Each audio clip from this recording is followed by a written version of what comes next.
Hello everyone, welcome to chemistry untold. मेरा नाम है गौरव जोशी और आप देख रहे हैं metallurgy 10th standard state board Maharashtra का ये 8th चैप्टर है। इस चैप्टर में ऑलरेडी हम लोग कुछ चीज़ें पहले पढ़ चुके हैं प्रीवियस वीडियोस में। अगर नहीं देखी हैं तो प्लीज़ जाके वो वीडियोस देखो, बहुत काम की चीज़ें हैं, वहाँ पर हमने ऑलरेडी पढ़ी हैं। इस चैप्टर को हम पढ़ रहे हैं with a very specific method, जिसमें हम टॉपिक कवर कर रहे हैं, एक्सरसाइज के क्वेश्चन कवर कर रहे हैं और साथ में 2013 से लेके 2019 तक बोर्ड्स में, और सॉरी 2020 तक बोर्ड्स में जितने भी क्वेश्चन आए हैं उस टॉपिक से रिलेटेड हम साइमल्टेनियसली उसको कवर कर रहे हैं टॉपिक बाय टॉपिक। तो अगर आपने प्रीवियस वीडियोज़ नहीं देखी हैं तो प्लीज़ देखिए।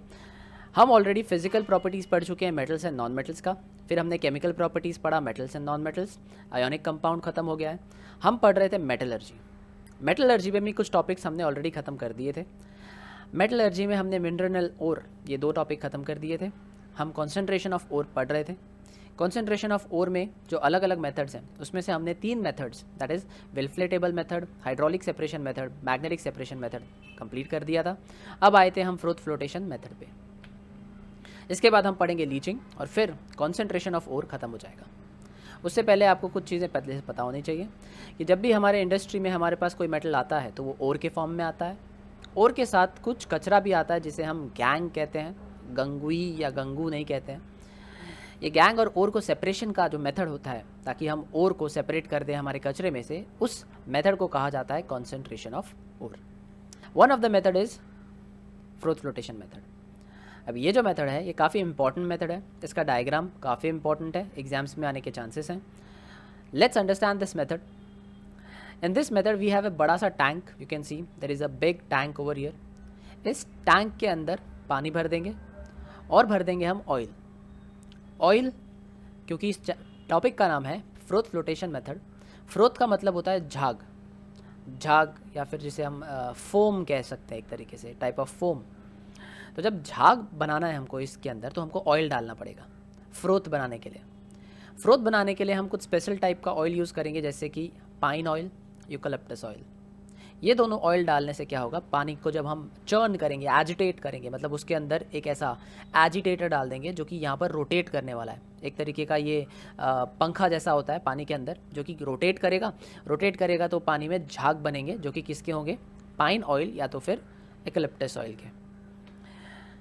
जब झाग बनेगा तो वो झाग हेल्प करेगा हमको ओर और गैंग को सेपरेट करने के लिए। अब ये काम कैसे करता है, इस टैंक में हम ऐड कर देंगे ओर प्लस गैंग, जो दोनों साथ में मिक्स्ड हैं उनको हम ऐड कर देंगे। कैसे, पाउडर्ड फॉर्म में। याद कीजिए, पाउडर बनाने के लिए हम एक मशीन यूज़ करते हैं जिसको बोलते हैं बॉल मिल। तो पाउडर्ड ओर जब इसमें ऐड हो जाएगा तो ओर और गैंग, इनकी कुछ प्रॉपर्टीज़ होती हैं, जैसे hydrophilic property and hydrophobic property. Hydro का मतलब होता है वाटर, फिलिक का मतलब होता है लविंग एंड फोबिक का मतलब होता है हेटिंग। अब जब आप इसमें ओर और गैंग का मिक्सचर डालेंगे तो जो ओर होगा वो हाइड्रोफोबिक होता है। हाइड्रोफोबिक मतलब वो पानी के साथ नहीं जाएगा, तो वो चला जाएगा ऑयल के साथ। ऑयल उसको अपना पकड़ लेगा। ऑयल झाग बनने वाला है तो वो ऑयल के साथ जो मेरा हाइड्रोफोबिक सब्सटेंस है वो सरफेस के ऊपर आ जाएगा, क्योंकि झाग पानी के सरफेस के ऊपर आने वाला है। वेरेज जो गैंग होगा, जो कचरा होगा, मिट्टी वगैरह जो होगा, वो सब पानी के साथ पानी में भीग जाते हैं अच्छे से, they get with water easily. तो जब वो पानी के साथ चले जाएंगे तो पानी सरफेस पे नहीं बल्कि नीचे रहने वाला है, तो जो गैंग है वो पानी के साथ नीचे रह जाएगा। वेरेज जो ओर है, सिंस वो वाटर से वेट नहीं होने वाला है, वो वाटर के साथ नहीं जाएगा तो वो ऑयल के साथ चला जाएगा। ऑयल झाग बन के सरफेस पे आने वाला है तो और झाग के साथ साथ सरफेस पे आ जाएगा। अब इस प्रोसेस में हम यूज़ करते हैं vegetable oil such as pine oil and eucalyptus oil, जो कि फ्रोथ बनाने का काम करेंगे। उसके अलावा इस प्रोसेस में स्पेसिफिकली हम मेटल सल्फाइड्स को यूज़ करते हैं, जैसे जिंक सल्फाइड, आयरन सल्फाइड, क्योंकि जो सल्फाइड होता है उसके पास जो प्रॉपर्टी होती है वो है hydrophobic property. They are hydrophobic. तो हाइड्रोफोबिक होने की वजह से वो पानी के साथ नहीं बल्कि ऑयल के साथ चला जाएगा। एंड बाकी जो गैंग है वो हाइड्रोफिलिक होने की वजह से पानी के साथ नीचे आ जाएगा, हेंस दोनों का सेपरेशन हो जाएगा। And thus ore particles will rise, gangue will settle down, thus they are separated using the method called as froth flotation method. अब सरफेस पे जो फ्रोथ आया उसको हम ऊपर से साइड निकाल के एक टैंक में, कंटेनर में जमा कर लेंगे, जहाँ पर हमको कॉन्सेंट्रेटेड सल्फाइड ओर मिल जाएगा। तो याद रखिए इस प्रोसेस में एक्सक्लूसिवली हम सल्फाइड ओर्स को ही एक्सट्रैक्ट करते हैं, या बोलो तो कॉन्सेंट्रेट करते हैं। ये जो झाग होगा वो कुछ ऐसा दिखेगा, सरफेस पे जो झाग दिखेगा वो कुछ ऐसा दिखेगा अजीब सा, क्योंकि इसके ऊपर मेटल चिपका हुआ है, और दैट इज मेटल का कंपाउंड चिपका हुआ है, तो ये एकदम मेटालिक पत्थर मतलब मेटल के जैसा झाग दिखेगा। एक्सरसाइज में there is a question called as कि पाइन ऑयल को ही हम क्यों यूज़ करते हैं for this froth flotation method. अब पहले आप बता देंगे कि जब हम उसको फ्रोथ में पानी में डालते हैं तो फ्रोथ फ्लोटेशन बनाने के लिए, मतलब झाग बनाने के लिए, तो हम उसमें एजिटेटर से हम उसको घुमाते हैं, ज़ोर ज़ोर से ऐसा घुमाया जाता है। घुमाने के लिए हम उसमें एयर बबल्स को भी डालते हैं, क्योंकि एयर जाने से वहाँ पर झाग जो है वो बहुत अच्छे से बनेगा।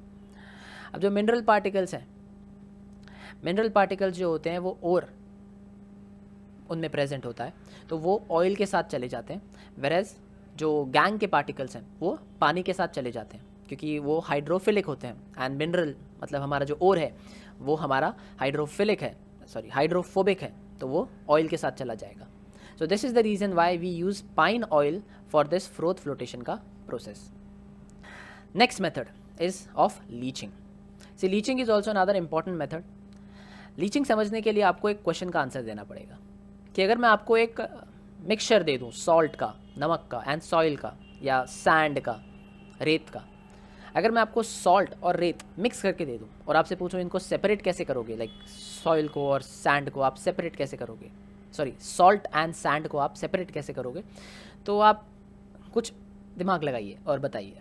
One eternity later. अब मोस्टली जिन्होंने सोचा होगा उनके दिमाग में यही आंसर आया होगा कि सबसे पहले आप पानी कर लेंगे, पानी को उस मिक्सचर में डाल देंगे। अब उस मिक्सचर में पानी में डिज़ोल्व होने वाला सब्सटेंस कौन है, सॉल्ट। तो सॉल्ट क्या हो जाएगा, डिज़ोल्व हो जाएगा, उसका क्या बन जाएगा, सॉल्यूशन बन जाएगा, करेक्ट। अब क्या करेंगे, हम उसको फ़िल्टर कर देंगे, छलनी से छान लेंगे या कपड़े में छान लेंगे, तो जो सॉल्यूशन है वो तो छलनी में से आर पार हो जाएगा। तो वाटर प्लस सॉल्ट वो तो सेपरेट हो जाएगा, प्लस जो सैंड है वो सेपरेट नहीं हो पाएगा, क्योंकि वो छलनी में आर पार नहीं जा सकता, वो वहीं पे फंस जाएगा। अब बचा क्या, वाटर और सॉल्ट। इन दोनों को सेपरेट करने के लिए क्या करेंगे, इवेपोरेशन। इवेपोरेशन से क्या हो जाएगा, सॉल्ट वहीं रह जाएगा, पानी उड़ जाएगा। तो हमने सॉल्ट और सैंड दोनों को सेपरेट कर दिया। इसका बेसिक प्रिंसिपल ये था कि हमने एक ऐसा केमिकल ढूंढ के निकाला जो कि दोनों में से, हमारा जो मिक्सचर है सॉल्ट एंड सैंड का, उसमें से एक को वो डिज़ोल्व करता है। तो वाटर जो था वो सॉल्ट को डिज़ोल्व करता था, सैंड को डिज़ोल्व नहीं करता था। हेंस डिज़ोल्व्ड सॉल्यूशन बन के बाहर चला जाता है, डिज़ोल्व्ड सब्सटेंस का सॉल्यूशन बन के वो बाहर चला जाएगा। एंड जो अनडिज़ोल्व्ड सब्सटेंस है, जो डिज़ोल्व नहीं होता है, या बोलूँ तो इनसॉल्युबल सब्सटेंस है, वो अलग रह जाएगा। फिर जो वो सॉल्यूशन फॉर्म है उसमें से हम सॉल्ट को अलग कर सकते हैं, एंड आगे का प्रोसेस जो भी हमको करना है। ऐसा ही कुछ मेथड हम यूज़ करते हैं लीचिंग में भी। लीचिंग में भी हम क्या करते हैं, और जो है हमारा उसको हम सोक करके भिगा के रख देते हैं और डिज़ोल्व कर देते हैं, किसमें, सॉल्यूशन फॉर्म में। उसके लिए हमको एक ऐसा केमिकल ढूंढ के निकालना होगा जो कि सिर्फ ओर को डिज़ोल्व करता हो, ना कि गैंग को। जिससे क्या होगा, वही काम होगा जो सॉल्ट के साथ हुआ था, जो ओर है वो डिज़ोल्व हो जाएगा, जो गैंग है वो डिज़ोल्व नहीं होगा। एंड हेंस ओर अलग, सॉल्ट गैंग अलग। इस तरीके से हम जो अनडिज़ोल्व्ड गैंग है, जो डिज़ोल्व नहीं होता है, उसको हम सेपरेट कर सकते हैं, किससे, डिज़ोल्व्ड ओर से, क्योंकि ओर डिज़ोल्व होता है। तो गोल्ड का एक्सट्रैक्शन और एल्यूमिनियम का और सिल्वर का एक्सट्रैक्शन करते वक्त ये हमारा पहला स्टेप बनेगा। बॉक्साइट जो होता है वो एल्यूमिनियम का ओर है, तो उसमें से एल्यूमिनियम को एक्सट्रैक्ट करने के लिए हमें सबसे पहले उसका लीचिंग करवाना पड़ता है। लीचिंग करवाने के लिए हमें एक ऐसा केमिकल ढूंढना पड़ेगा जो कि बॉक्साइट को डिज़ोल्व करेगा, और ऐसा केमिकल होते हैं दो, एक होता है NaOH और एक होता है Na2CO3। अभी एक्सट्रैक्शन ऑफ एल्यूमिनियम अलग से एक टॉपिक है जिसको हम by the end of the chapter ज़रूर करेंगे, बट फिलहाल हम सिर्फ इतना याद रखते हैं कि बॉक्साइट के एक्सट्रैक्शन के लिए हम लीचिंग का मेथड यूज़ करते हैं। उस लीचिंग के मेथड के लिए हम Na2CO3 and NaOH, that is sodium carbonate and sodium hydroxide, ये दो केमिकल्स हम यूज़ करते हैं। In past year 2019 March 2 mark के लिए क्वेश्चन आया था, जिसमें आपसे एक क्वेश्चन पूछा था कि a tapping vessel opens in a tank like container that is tapering at the lower side. The tank has an outlet for water on the upper side and water inlets on the lower side. Finely ground ore is released in the tank. A forceful jet of water is introduced in the tank from the lower side and gangue particles and pure ore are separated by this method. तो आपको एक description दिया हुआ है एक particular type के concentration method का। अब अबाउट डिस्क्रिप्शन से आपको पहचानना है कि ये कौन सा ग्रेविटी सेपरेशन मेथड है। सेकंड, आपको इसका एक लेबल्ड डायग्राम ड्रॉ कर देना है। ये मार्च 2019 में 2 मार्क का आया हुआ एक क्वेश्चन है। सिमिलरली मार्च 2020 में 1 मार्क के लिए एक MCQ आया था जिसमें आपसे पूछा था विल्फले टेबल मेथड में जो पार्टिकल का सेपरेशन होता है गैंग फ्रॉम ओर, वो सेपरेशन कौन से प्रिंसिपल पे बेस्ड है। 4 ऑप्शन थे, magnetic, flotation, hydraulic and gravitational.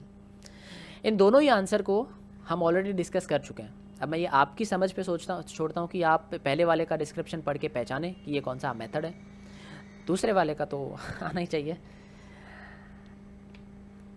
Next 2 part खत्म हो गए हमारे मेटलर्जी के टॉपिक में से, मिनरल और कॉन्सेंट्रेशन ऑफ और।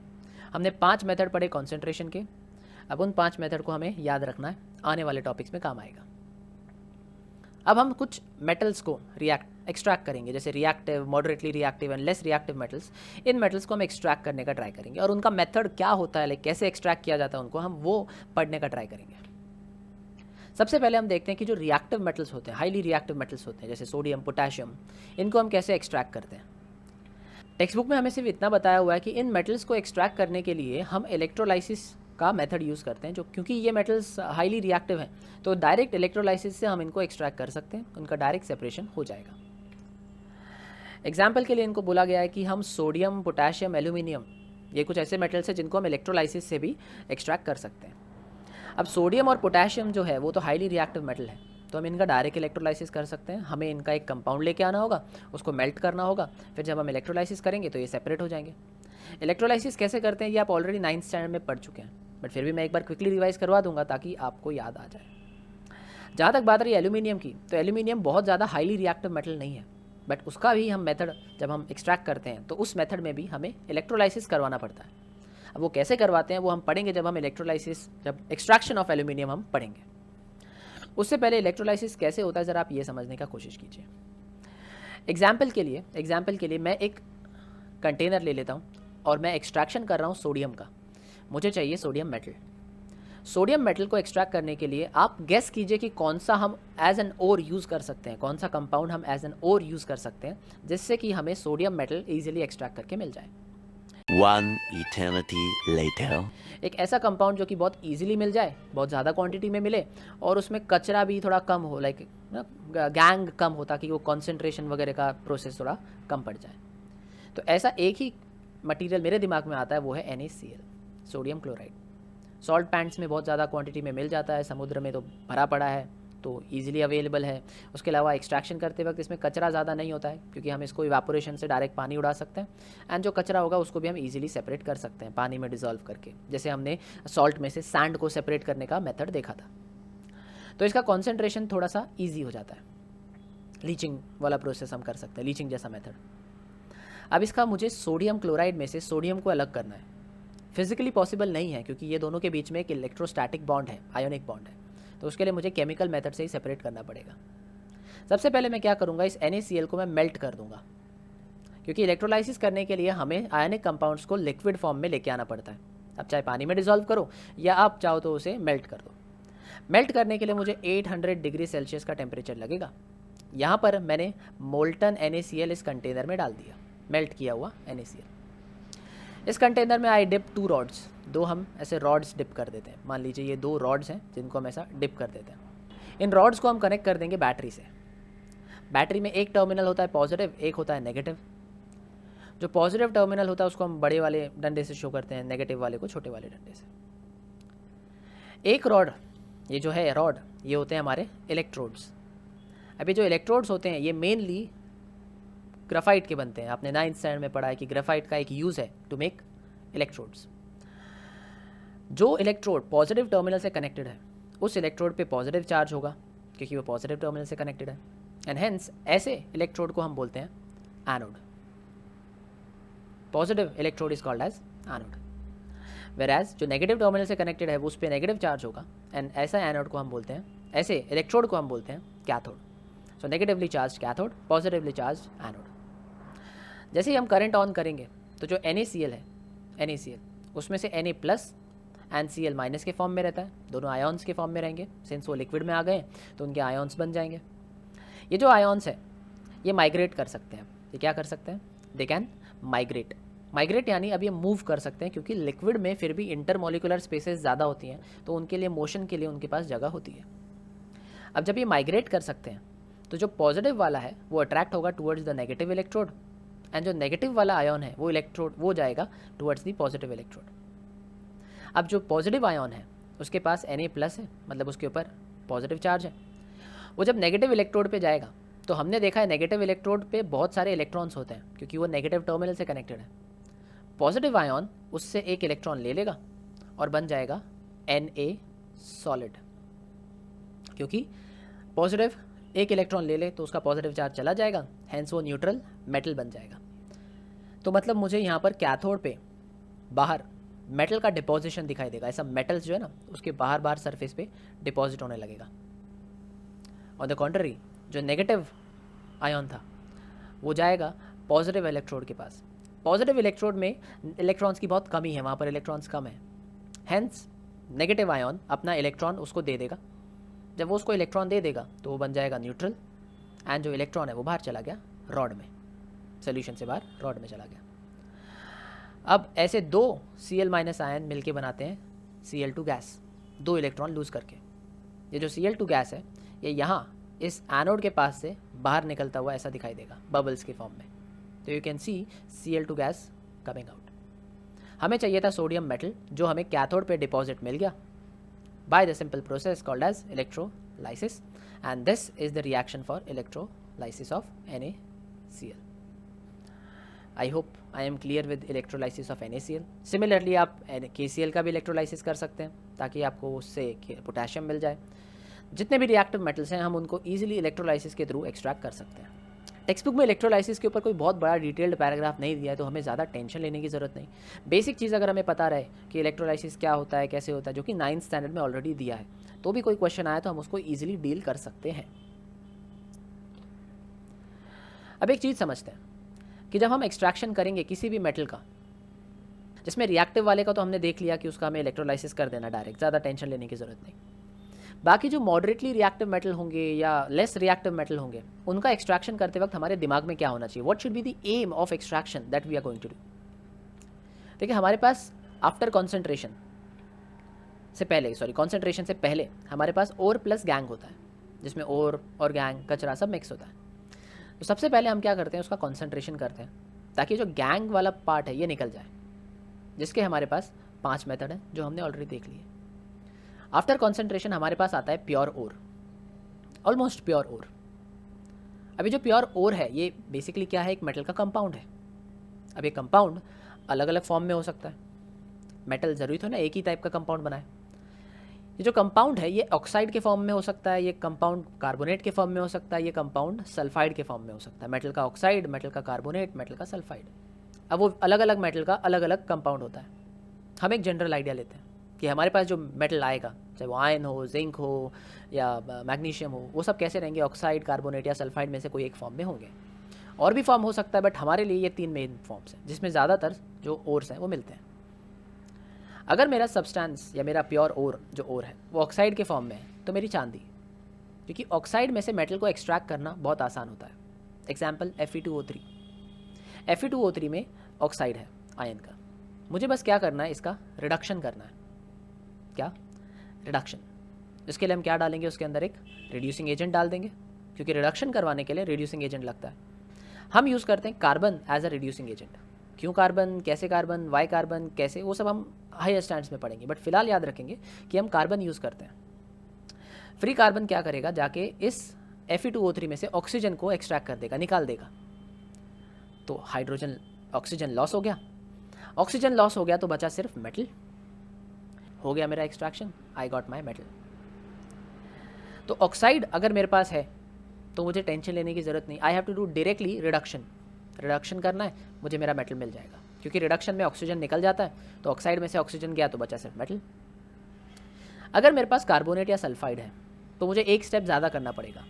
कौन सा स्टेप, कार्बोनेट और सल्फाइड को मुझे पहले ऑक्साइड में कन्वर्ट करना पड़ेगा और फिर रिडक्शन करना पड़ेगा। तो डायरेक्ट रिडक्शन करने की जगह पे अब मुझे एक एक्स्ट्रा स्टेप करना है जिसमें मैं कार्बोनेट या सल्फाइड को ऑक्साइड में कन्वर्ट करूँगा। इन केस अगर मेरे पास मेटल कार्बोनेट है अगर मेरा ओर, तो मुझे एक स्टेप ज़्यादा करना पड़ेगा। सबसे पहले मुझे उसको हीट करना पड़ेगा ताकि वो बन जाए ऑक्साइड। ये जो प्रोसेस होता है कार्बोनेट को ऑक्साइड में बनाने का, इस प्रोसेस को बोला जाता है calcination. This process is called as calcination. Calcination से क्या होगा, कार्बोनेट जो है वो ऑक्साइड बन जाता है। सिमिलरली अगर मेरे पास सल्फाइड है, मेरा ओर जो है वो सल्फाइड के फॉर्म में है, example zinc sulphide. If I have zinc sulphide as an ore, मुझे क्या करना है, मुझे उसको भी हीट करना है, जलाना है। हमने पढ़ा था कंबशन रिएक्शन, जिसमें हम क्या करते हैं, किसी भी मेटल को जलाते हैं या किसी भी कंपाउंड को जलाते हैं तो ऑक्सीजन के साथ रिएक्ट करता है। तो यहाँ पर वो ऑक्सीजन के साथ रिएक्ट करेगा, मतलब जलेगा, तो क्या बन जाएगा, ऑक्साइड बन जाएगा। तो सल्फाइड जो है वो भी ऑक्साइड बन जाएगा। इस प्रोसेस को, जिसमें हम सल्फाइड को ऑक्साइड में बनाते हैं, उसको बोला जाता है roasting. At the end of roasting we get oxide, and we know if we have oxide the next step is reduction and getting metal. So this entire is the aim of extraction. ये हमारे दिमाग में होना चाहिए कि हमारे पास जो metal है या जो ओर है, हमें उसको ओर ऑक्साइड में कन्वर्ट करना है। ऑक्साइड बन गया तो रिडक्शन करना है, रिडक्शन से मेटल मिल जाएगा। एक्सरसाइज में हमारे को कुछ क्वेश्चंस दिए हुए हैं, जैसे पहला, राइट द नेम्स में सी वाला, the oxide that form salt and water bye reacting with both acids and bases. ऐसे ऑक्साइड को हम बोलते हैं एम्फोटेरिक ऑक्साइड, क्योंकि वो एसिड और बेस दोनों से रिएक्ट करता है। Best example is Al2O3। Aluminium का oxide is an amphoteric oxide. Mostly metal oxides basic होते हैं, बट ये एल्यूमिनियम का ऑक्साइड एम्फोटेरिक होता है नेचर में। 9th स्टैंडर्ड में इसके ऊपर टॉपिक है। डी क्वेश्चन पूछते हैं कि the device that is use for grinding an ore को पीसने के लिए, पाउडर बनाने के लिए हम कौन सा यूज करते हैं डिवाइस, तो वो है ball mill. Question number 2 is match the pair. Match the column में आपको potassium bromide, gold, sulphur, neon, इसको प्रॉपर्टी के साथ उसके मैच करना है। अब देखो गोल्ड के दो आंसर हो सकते हैं। पहला, नो केमिकल रिएक्शन, क्योंकि वो सल्फर हमने पढ़ा था नोबल मेटल है। दूसरा, हाई डक्टिलिटी, क्योंकि इन चारों में बस यही एक मेटल है और मेटल का प्रॉपर्टी होता है हाई डक्टिलिटी। तो कौन सा ऑप्शन करेक्ट रहेगा? ऑब्वियस सी बात है हाई डक्टिलिटी, क्योंकि दूसरा कोई मेटल है नहीं जिसका हाई डक्टिलिटी आंसर हो, तो गोल्ड का ही आंसर हाई डक्टिलिटी होगा। Similarly if you see neon noble gas होता है, मतलब उसका आंसर तो सिंपल है, क्या, it is no chemical reaction. Noble gases किसी से रिएक्ट नहीं करते। अब बचा सल्फर एंड पोटेशियम ब्रोमाइड। याद करो, सल्फर हमने कंबशन रिएक्शन पढ़ा था, S+O2 gives SO2, S+O2 gives SO2, तो सल्फर का आंसर हो जाएगा combustible. Whereas KBr potassium bromide is an ionic compound, and हमने पढ़ा था आयनिक कंपाउंड पानी में डिसॉल्व होते हैं क्योंकि पानी एक पोलर सॉल्वेंट है, तो potassium bromide soluble in water. Question number 3 again match the pair है, जिसमें आपको मेटल को उसके ओर के साथ, किस मेटल का कौन सा ओर है उसके साथ आपको मैच करना है। बॉक्साइट हमने थोड़ी देर पहले पढ़ा कि वो एल्यूमिनियम का ओर होता है, तो पहला वाला तो क्लियर है। अब बचा कैसेटराइट और सिनेबार। हम जब पढ़ रहे थे मैग्नेटिक सेपरेशन मेथड, उसमें हमने एक एग्जाम्पल देखा था कि कैसेटराइट दैट इज SnO2, वो ओर टिन का होता है, Sn का, तो cassiterite is the ore of tin. बाकी सिनेबार हमने पढ़ा नहीं है, बट ये तो कोई भी बता देगा कि इसका आंसर क्या होगा। तो cinnabar is an ore of mercury. I hope all these answers are clear. Now in past 2013 March में एक मार्क का क्वेश्चन आया था कि which metal forms amphoteric oxide, answer is aluminium. अब क्वेश्चन ध्यान से पढ़ें, metals which form amphoteric oxide. अब एक से ज़्यादा मेटल आपसे पूछा हुआ है, एक मैं बता देता हूँ एल्यूमिनियम, दूसरा मेटल आप ढूंढ के लाएंगे। अब सिंस क्वेश्चन में मेटल्स है तो एक से ज़्यादा आंसर होना चाहिए, तो एक आप ढूंढ के लाओ, एक मैं बता दिया aluminium. That's an homework for you. अब कुछ क्वेश्चन मैं दे देता हूँ, जैसे कि ये एक अपैरेटस है। अब आपसे पूछा जाए कि ये किसके लिए इस्तेमाल होता है, और आपको मैं दे दूँ 4 ऑप्शन, तो पॉज करके इसका आंसर देने का ट्राई करें। 2 सेकंड में मैं इसका आंसर बता देता हूँ, आप पॉज करके देना, चीटिंग नहीं। This is for reaction of moderately reactive metals with water, क्योंकि मॉडरेटली रिएक्टिव मेटल्स जो होते हैं वो वाटर के साथ नहीं रिएक्ट करते हैं, इसीलिए हमें वाटर को स्टीम में कन्वर्ट करना पड़ता है। Aqua regia is freshly prepared by mixing concentrated hydrochloric acid and concentrated nitric acid in ratio. Aqua regia बनाने के लिए HCl और HNO3 को हमें कौन से रेशियो में मिक्स करना पड़ता है? 4 ऑप्शन ये रहे। Try your answers. B 3:1. Sorry, D 3:1. Ionic compounds are water soluble. Is this statement true or false? The answer is true. Yeah, ionic compounds are water soluble. The ionic compound cannot conduct electricity when in solid state. Solid state में ionic compound electricity conduct नहीं कर सकते. Is it true or false? Pause and answer. From my side, the answer is true. They are bad conductor in solid state. Moderately reactive metals जो होते हैं वो आते हैं ये, याद होगा रिएक्टिविटी सीरीज में हमने डिफाइन किया था कि ये वाले मेटल्स को हम मॉडरेटली रिएक्टिव मेटल्स बोलते हैं. तो सबसे पहले आपको पता होना चाहिए कि मॉडरेटली रिएक्टिव मेटल्स होते कौन से magnesium, aluminium, zinc, iron, lead, tin. इनको एक्सट्रैक्ट करने के लिए दो मेथड हैं, एक है रोस्टिंग और एक है कैल्सिनेशन. क्योंकि ये जो मेथड, ये जो ओर हैं, ये ज़्यादातर या तो आपको सल्फाइड के फॉर्म में मिलेंगे या तो कार्बोनेट के फॉर्म में मिलेंगे. अगर ये सल्फाइड के फॉर्म में मिलते हैं, for example ZnS, zinc sulphide, तब हम क्या करेंगे, हम इनको हीट करेंगे. ऐसा हीट करेंगे, मेल्ट नहीं होना चाहिए, मेल्टिंग पॉइंट तक हीट नहीं करेंगे, लेकिन बहुत हाई टेम्परेचर पे हीट करेंगे, जहाँ पर हम उनको एक्सेस ऑफ एयर प्रोवाइड करेंगे, अच्छे से ऑक्सीजन प्रोवाइड करेंगे. क्यों? क्योंकि हमें याद है कि हमारा जो सल्फाइड और कार्बोनेट है, हमें उसको ऑक्साइड में कन्वर्ट करना है. अगर हम जिंक सल्फाइड या किसी भी सल्फाइड का फॉर्मूला देखें तो सल्फाइड में ऑक्सीजन नहीं होता है. मतलब अगर मुझे इसको हीट करके ऑक्सीजन में बनाना है, लाइक मुझे इसमें ऑक्साइड डालना है, तो मुझे उसमें ऑक्सीजन ऐड करना पड़ेगा, तभी इसमें ऑक्सीजन आएगा जिंक के साथ. हेंस यहाँ पर जो हीटिंग होगा वो एक्सेस ऑफ एयर के साथ होगा. तो हमें क्या करना है, ओर को हीट करना है हाई टेम्परेचर पे एक्सेस ऑफ एयर के साथ. वहीं अगर मेरे पास कार्बोनेट ओर है, CO3 कार्बोनेट वाला ओर है, तो मुझे ये रोस्टिंग करने की ज़रूरत नहीं. मैं क्या करूँगा, मैं कैल्सिनेशन करूँगा. कैल्सिनेशन में क्या होता है, instead of providing this air, हम ये जो हीटिंग करवाएंगे वो या तो एब्सेंस में करवाएंगे, एयर का एब्सेंस होगा वहाँ पर, या तो लिमिटेड सप्लाई होगा, बहुत कम minute supply of air.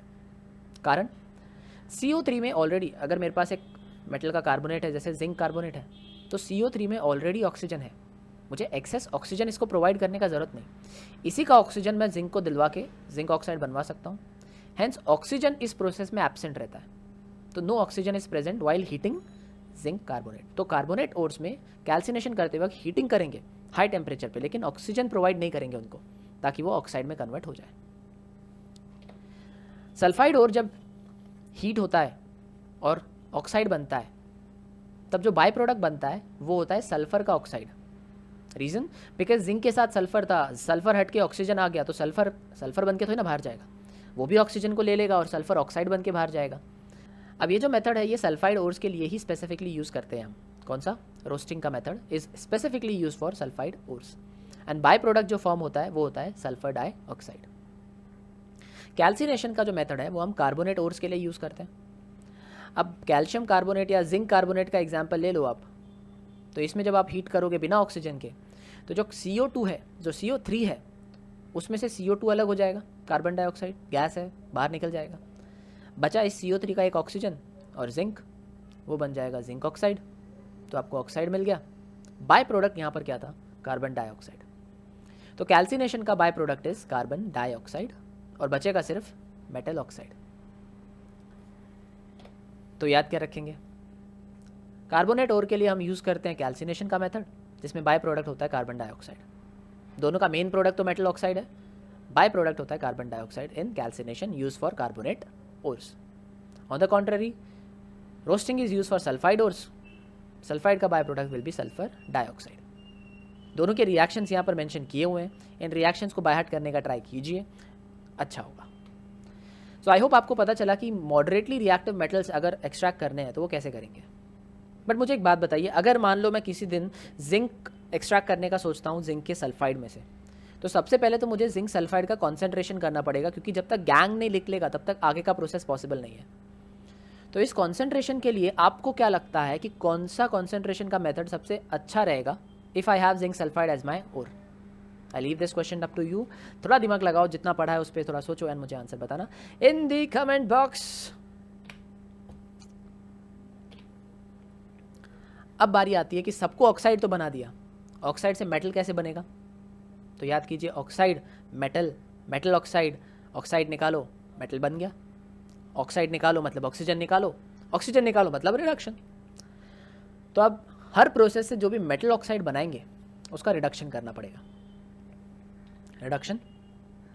Reduction करवाने के लिए आपको लगेगा एक रिड्यूसिंग एजेंट, आपको एक सूटेबल रिड्यूसिंग एजेंट इसमें यूज़ करना पड़ेगा। अब ये सूटेबल रिड्यूसिंग एजेंट क्या होगा? Carbon is said to be one of the most suitable reducing agent, क्योंकि कार्बन हमको ईजिली ऑक्सीजन निकाल के दे देता है, बिकॉज कार्बन और ऑक्सीजन का एक काफ़ी स्टेबल प्रोडक्ट है कार्बन डाइऑक्साइड। दूसरी बात, कार्बन ईजिली अवेलेबल होता है। क्यों? क्योंकि कार्बन हमें मिल जाता है लकड़ियों में से। Carbon is found in would, and specially अगर हम ग्रीन लॉग्स यूज़ करते हैं, हरी लकड़ियाँ, तो उसमें तो कार्बन काफ़ी अच्छे फॉर्म में मिल जाता है। आपने नोटिस किया रहेगा, जब आप हरी लकड़ियों को, हरी पत्तियों को जलाते हैं तो उसमें से ज़्यादा धुआं निकलता है। अगर आप सूखी लकड़ी जलाएंगे तो थोड़ा कंपैरेटिवली कम धुआं निकलता है। तो ग्रीन लॉग्स में ज़्यादा कार्बन का परसेंटेज होता है, इसलिए हम हरी लकड़ियाँ ढूंढते हैं for this process, reducing agent. इसीलिए ये प्रोसेस जो है वो थोड़ा इन्वायरमेंट के लिए अनफ्रेंडली है, इको फ्रेंडली नहीं है, क्योंकि लकड़ियाँ काटनी पड़ेंगी, ग्रीन लकड़ियाँ काटनी पड़ेंगी, मतलब डिफॉरेस्ट्रेशन होगा मतलब ग्रीन हाउस गैस का इफेक्ट बढ़ेगा। ऊपर से जब हम कार्बन को ऐड करते हैं इनटू दिस ऑक्साइड, तो कार्बन जलता है, ऑक्साइड को मेटल में कन्वर्ट कर देता है, और साथ में बनता है carbon monoxide. Carbon monoxide is a green house gas. Green house gas earth का टेम्परेचर बढ़ाने के लिए रिस्पॉन्सिबल है, जिससे कि स्नो मेल्टिंग होता है, टेम्परेचर, ग्लोबल वार्मिंग का इफेक्ट होता है। तो although this process is giving you very important precious metal, but it is also giving you some unwanted by products which is harmful. Apart from this we can use other method to for reducing agent. हम कोई दूसरा reducing agent use कर सकते हैं, जैसे कि कोई एक रिएक्टिव नहीं, रिएक्टिव, यहाँ पर रिएक्टिव आएगा, वो थोड़ा सा मिस्टेक, रिएक्टिव मेटल यूज़ कर सकते हैं। जैसे मान लो आपके पास ऑक्साइड है मैंगनीज़ का, इस मैंगनीज ऑक्साइड में से आपको मैंगनीज मेटल चाहिए, तो आप इस मैंगनीज ऑक्साइड में आप एल्यूमिनियम डाल दो। Aluminium being more reactive than manganese, वो एल्यूमिनियम मैंगनीज को उसके ऑक्साइड में से हटा देगा और खुद आ जाएगा ऑक्साइड के पास, तो एल्यूमिनियम का ऑक्साइड बन जाएगा और मैंगनीज हट गया तो फ्री मेटल बन के निकल जाएगा। Kind of displacement reaction. इसमें तो कोई बाय प्रोडक्ट नहीं है हार्मफुल, ऊपर से आपको Al2O3 मिल रहा है जिसको आप यूज़ कर सकते हो दूसरी जगह पे। लेकिन प्रॉब्लम ये है कि इसमें आपको यूज़ करना पड़ेगा एल्यूमिनियम। एल्यूमिनियम फ्री में नहीं आता है, फुकट में नहीं आता है, वो ख़रीद के लाना पड़ता है, उसका ट्रांसपोर्टेशन कॉस्ट अलग, फिर उसका वज़न भारी है तो एट ए टाइम वो कम आएगा। हेंस ये थोड़ा घाटे का सौदा है। वेरएज़ ये जो है लकड़ियाँ, जंगल बहुत हैं, काटो लाओ, सस्ता मिलेगा क्योंकि फ्री में काटना है जंगल, हेंस ये प्रोसेस थोड़ी सस्ती हो जाती है। These two methods can be used for reduction of metal oxide by using suitable reducing agents. Suitable कौन से दो reducing agent? पहला कार्बन, दूसरा reactive metal. And this is the balanced equation for this reaction. अब जो less reactive metals है, ये जो हमने देखा ये मॉडरेटली रिएक्टिव मेटल्स के लिए था, कैल्सिनेशन एंड रोस्टिंग। अब आते हैं लेस रिएक्टिव मेटल्स पे। अब जो लेस रिएक्टिव मेटल्स हैं, जैसे कॉपर एक काफ़ी लेस रिएक्टिव मेटल, हमने पढ़ा था कि कॉपर HCl के साथ, एसिड के साथ रिएक्ट नहीं करता है, इसलिए हमने उसका सेपरेटली नाइट्रिक एसिड के साथ रिएक्शन देखा था। अब जो कॉपर है वो नेचर में मेनली Cu2S के फॉर्म में मिलता है, मतलब Cu2S जो है वो उसका ओर है। अब Cu2S में से अगर आपको कॉपर चाहिए तो हम क्या करते हैं, देखिए ये सल्फाइड है मतलब क्या, इसका अगर ऑक्साइड बनाना है, सल्फाइड का अगर ऑक्साइड बनाना है तो आपको कौन सा प्रोसेस यूज़ करना पड़ेगा? Again the same process, that is roasting, जो हमने मॉडरेटली रिएक्टिव मेटल्स के लिए देखा था। होगा क्या, सल्फर के इस कॉपर के इस सल्फाइड को आपको हीट करना इन प्रेजेंस ऑफ ऑक्सीजन, तो बन जाएगा क्या, हीटिंग इन एयर किया तो क्या बन जाएगा, कॉपर का ऑक्साइड बन जाएगा। तो copper sulphide got converted into copper oxide and by product you know is sulphur dioxide. अब बचा ये कॉपर ऑक्साइड, इसको मुझे क्या करना पड़ेगा, रिड्यूस करना पड़ेगा। रिड्यूस करने के लिए मैं चाहूँ तो कोई और सब्सटेंस जैसे कार्बन वगैरह यूज़ कर सकता हूँ, बट एक सबसे easy method for the reduction of this carbon copper oxide is by using the ore again. जो ओर है कॉपर सल्फाइड, उसी को हम दोबारा अगर कॉपर ऑक्साइड में डाल देंगे तो ये जो सल्फ़र है ये इस ऑक्सीजन के साथ कंबाइन हो जाता है, बिकॉज कॉपर के साथ सल्फ़र ज़्यादा स्टेबल नहीं होता है, वेरे सल्फ़र ऑक्सीजन के साथ काफ़ी स्टेबल होता है। तो जो सल्फ़र है वो निकल के ऑक्सीजन के साथ मिलके क्या बना देगा, कॉपर सल्फ़र डाइऑक्साइड। बाकी ये और ये दो कॉपर अकेले रह गए, ये दोनों बन जाएंगे copper metal. Anyways copper is not so very reactive, तो वो किसी और चीज़ के साथ रिएक्ट भी नहीं करेगा, तो हमको कॉपर फ्री स्टेट में मिल जाएगा। तो यहाँ पर हमने जो रिडक्शन किया वो क्या किया, यूजिंग अनदर कंपाउंड, हमने दूसरे कंपाउंड को यूज़ किया, सेम मेटल का दूसरा ही कंपाउंड यूज़ किया, जो कि एक्चुअल में क्या था, ओर था। तो ओर को ही हमने दोबारा इसमें यूज़ किया ताकि क्या बन गया वो वापस से मेटल ऑक्साइड का मेटल। अब आपके लिए एक क्वेश्चन है, ज़रा इस डायग्राम को देखो और मुझे बताओ, इस डायग्राम में यहाँ पर जो एक गैस निकल रही है, इस गैस का नाम क्या है। HCl लिया है, जिंक लिया है, जिंक और HCl रिएक्ट कर रहे हैं तो कोई गैस निकल रही है, उस गैस का नाम क्या है। आपको वो गैस का नाम गेस करना है from this options. I hope gas कर लिया होगा, अब तक नहीं किया तो पॉज करके करो। आंसर है B, hydrogen gas. Reaction zinc plus HCl gives ZnCl2 plus H2। आप इसको बैलेंस कर सकते हैं, easy balancing. So with this हमने मेटलर्जी में extraction of reactive metals, less reactive and moderately reactive metals को कर लिया। एक छोटा सा टॉपिक बाकी है जिसे हम कहते हैं थर्मिट रिएक्शन, थर्मिट वेल्डिंग या थर्मिट रिएक्शन। वो हम by the end of the chapter देखेंगे।